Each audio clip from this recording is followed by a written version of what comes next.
quand on parle de Monseigneur, on dit prétendant au trône de France. Oui, il a renoncé quand même. Ah, Monseigneur préfère qu'on dise héritier du trône de France. Parce que vous savez, alors Henri d'Orléans, dont on va parler, descend d'Henri IV, Louis XIII, Marie-Anne d'Autriche, qui a eu 2 enfants, Louis XIV, et Philippe d'Orléans, monsieur frère du roi. Il descend de cette branche-là. Dans laquelle on trouve le régent, on trouve Philippe Égalité, Louis-Philippe Ier. Il descend en droite ligne. Et c'est pas la branche Orléans dite légitimiste, mais qui habite pas en France. Enfin, c'est un peu particulier. Donc, c'est compliqué votre affaire, hein? Mais non, c'est pas compliqué. C'est une branche voilà. Oui, mais les autres, on les connaît pas. Alors. Bah oui, ils habitent pas en France. Donc c'est un peu difficile. Donc Monseigneur est héritier du trône de France. C'est-à-dire que s'il y avait un roi en France, William, vous auriez Henri d'Orléans. C'est pas prévu, d'après ce que j'ai entendu dire.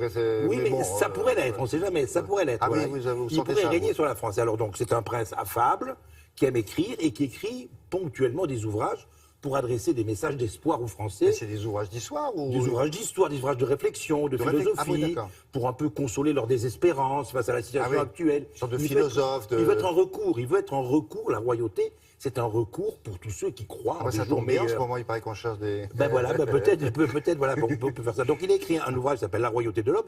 Et alors surtout, ce qui est absolument exceptionnel, c'est pour ça que c'est important, c'est que le roi de France nous a reçus chez lui. Ah bon? Dans son appartement, est-ce que vous rendez... Vous devriez être... Ah, mais c'était dans un état de bonheur total. C'était Noël, voilà, c'est Noël. Alors donc, et lui, est-ce qu'il mesurait le fait de vous recevoir à quel point? Non, je suis un de ces sujets, vous comprenez. Il m'a pas encore anobli. Peut-être va venir. Patience. Regardez, Stéphane, c'est éminent. Hein. Patience. Alors donc, pour tous ceux qui nous regardent devant leur écran, de se mettre bien en rang derrière moi, la comtesse Sera va s'installer, vous aussi. Oui. Vous de faire une chose extrêmement audacieuse et très familière à la fois. Ouais. Nous allons aller chez le roi de France. Mais vous ne l'avez pas dit, salut mon pote. Ah non, j'ai fait toc, toc, toc. Un peu de décence. Et vous allez voir, on entre chez le roi de France comme dans un moulin couronné, bien sûr. Un moulin à couronne. Toc, toc, toc, nous entrons. Monseigneur, nous arrivons. Voilà. Mes respects, Monseigneur. Comment allez-vous, cher ami? Divinement bien, merci de nous accueillir chez vous, Monseigneur. J'ai eu le plaisir de vous recevoir chez moi. Dans notre appartement à Paris. Cette maison a appartenu à mes grands-parents. Puis plus tard, mon père l'a mis dans la fondation Saint-Louis. Nous avons des souvenirs qui proviennent de la reine Marie-Antoinette, d'autres de Louis XVI. Cette statue représente Henri IV jeune, mon ancêtre. Elle a été sculptée par Marie d'Orléans, qui était une grande sculptrice. Et comme elle est en argent massif, elle pèse presque 1 tonne. Nous avons des panneaux de chez apporteurs que Louis XV a offerts à la dauphine Marie-Antoinette avant son mariage avec le futur Louis XVI. Il y a aussi, parmi nos souvenirs, une lettre de Louis XVI qui a été écrite la veille de sa montée à l'échafaud, où il ne demande que de pouvoir voir sa famille avant de mourir. Et également, c'est pour dire n'oubliez pas de payer les domestiques. Et c'est une très très belle lettre. Les souvenirs sont là pour nous rappeler, si vous voulez, nos racines. Lorsque on a une mission, comme nous en avons dans notre famille, et comme j'en ai particulièrement, cette mission-là est fatalement rattachée aux souvenirs, rattachée à toute l'histoire de France.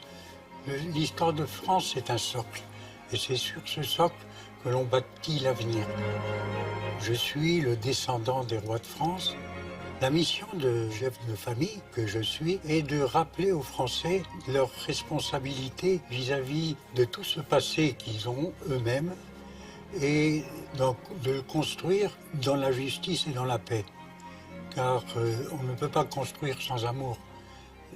Sinon, ça part dans tous les sens et c'est la catastrophe. Depuis 40 ans, avec la princesse, mon épouse, nous voyageons, nous rencontrons des gens. Nous avons été partout en France. Nous avons reçu les doléances des gens. On est à l'écoute des autres. Et c'est cette écoute qui est très très importante. Parce que je vois actuellement, tous les discours sont « moi je ferai mieux que l'autre qui est un imbécile ». Non, je dirais nous, vous, moi et d'autres, on peut faire quelque chose. Et c'est comme ça qu'on peut changer le monde. Le plus difficile, c'est d'être dans la modernité, tout en restant dans la tradition.